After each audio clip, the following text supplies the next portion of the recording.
After a week of making headlines, the moment had come for Brett Ratton to prove his troops could win a final. Speculation was mounting over the coach's future should his club season come to an end against the Bombers, as James Hird's men had nothing to lose. Carlton were eager to draw first blood but missed their first 5 shots at goal before a single kick from Jake Carlton put his side in front. The irony of the beginning.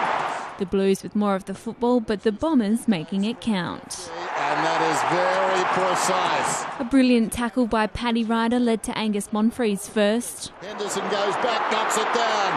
Monfrey's a chance, vacant goal, puts it through. Carlton suddenly finding themselves 3 goals down before Satanta Royhalpin broke the drought. And what's the goal? It was a touch, not for his sake, he's got the goal. Andrew Walker gifted his side their second to ease the nerves.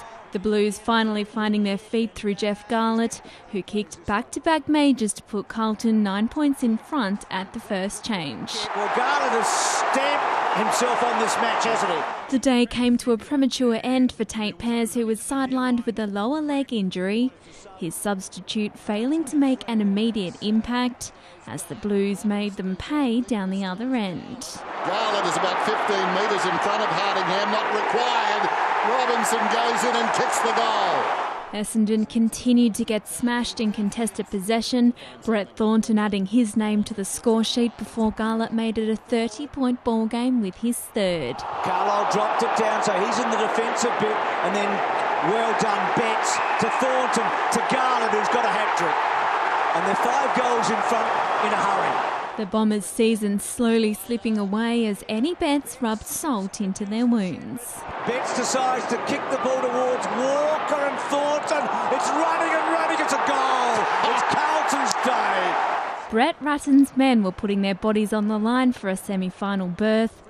Monfrey's finally putting an end to the 10 straight goals from their rivals, but it was Carlton who took a 41-point lead into the main break. The Blues picked up where they left off in the third, and though the Bombers did their best to stem the flow, Carlton were playing for their coach and their future.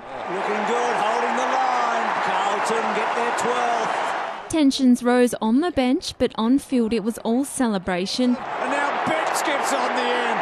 Oh, it's like a big birthday party, isn't it?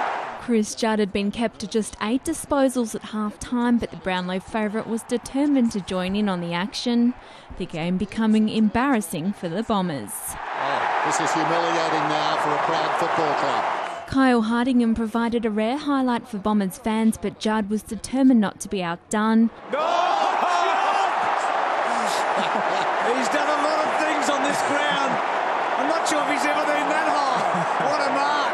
The skipper gifting Betts his second of the day.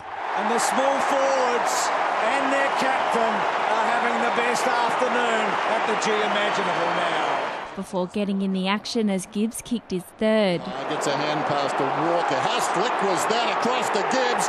Gibbs kicks a wonderful goal. You won't see better than that. Gibbs gets his third, and that hand pass was like lightning. James Hird looked like he had the weight of the world on his shoulders at the last break. Carlton preparing to inject fresh legs into the match as the Bombers lost another of their own, Dustin Fletcher knocking heads with a teammate. And the 36-year-old would be feeling 36 for the first time this year, I reckon. Walker opened up the scoring in the final term as Brett Ratton relaxed on the boundary, but nothing could put James Hird's mind at ease.